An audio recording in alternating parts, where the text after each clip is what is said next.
Hello दोस्तों, उम्मीद है आप लोग अच्छे होंगे। आज हम सुनेंगे नवरात्रि के 9वें दिन माँ सिद्धिदात्री की कथा। माँ दुर्गा जी की 9वीं शक्ति का नाम सिद्धिदात्री है।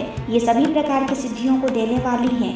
नवरात्रि पूजन के 9वें दिन इनकी उपासना की जाती है। इस दिन शास्त्रीय विधि विधान और पूर्ण निष्ठा के साथ साधना करने वाले साधक को सभी सिद्धियों की प्राप्ति हो जाती है। सृष्टि में कुछ भी उसके लिए अगम्य नहीं रह जाता। ब्रह्मांड पर पूर्ण विजय प्राप्त करने की सामर्थ्य उसमें आ जाती है। माँ सिद्धिदात्री अपने भक्तों को 18 सिद्धियाँ देने के लिए सामर्थ्य है। देवी पुराण के अनुसार भगवान शिव ने इनकी कृपा से ही इन सिद्धियों को प्राप्त किया था। इनकी अनुकंपा से ही भगवान शिव का आधा शरीर देवी का हुआ था। इसी कारण से वे लोक में अर्धनारीश्वर के नाम से प्रसिद्ध हुए। माँ सिद्धिदात्री चारों भुजाओं वाली है। इनका वाहन सिंह है।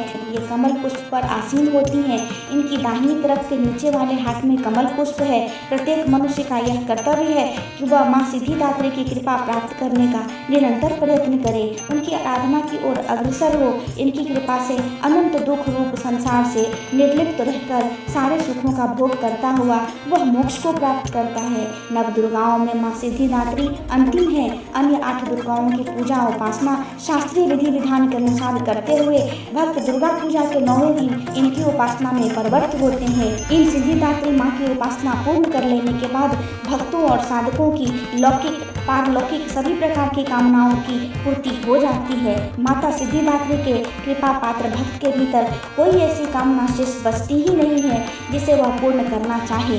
वह सभी सांसारिक इच्छाओं और आवश्यकताओं से ऊपर उठकर मानसिक रूप से माँ भगवती के दिव्य लोकों में विचरण करता हुआ उनके कृपा रस पीयूष का निरंतर पान करता हुआ विषय भोग शून्य हो जाता है। माँ भगवती का परम सानिध्य ही उसका सर्वस्व हो जाता है। इस परम पद को पाने के बाद उसे अन्य किसी भी वस्तु की आवश्यकता नहीं रह जाती है।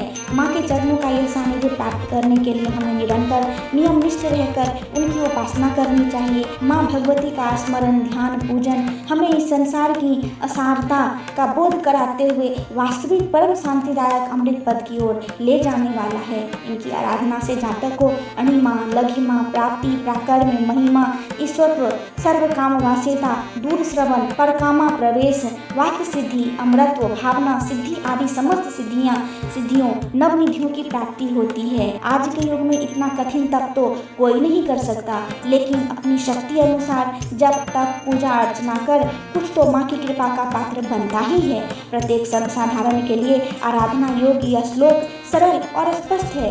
माँ जगदम्बे की भक्ति पाने के लिए इसे कंठस्थ कर नवरात्रि के 9वें दिन इसका जाप करना चाहिए। या देवी सर्वभूतेषु माँ सिद्धिदात्री रूपेण संस्थिता नमस्तस्यै नमस्तस्यै नमस्तस्यै नमो नमः। अर्थ है, हे माँ सर्वत्र विराजमान और माँ सिद्धिदात्री के रूप में प्रसिद्ध अम्बे, आपको मेरा बार बार प्रणाम है।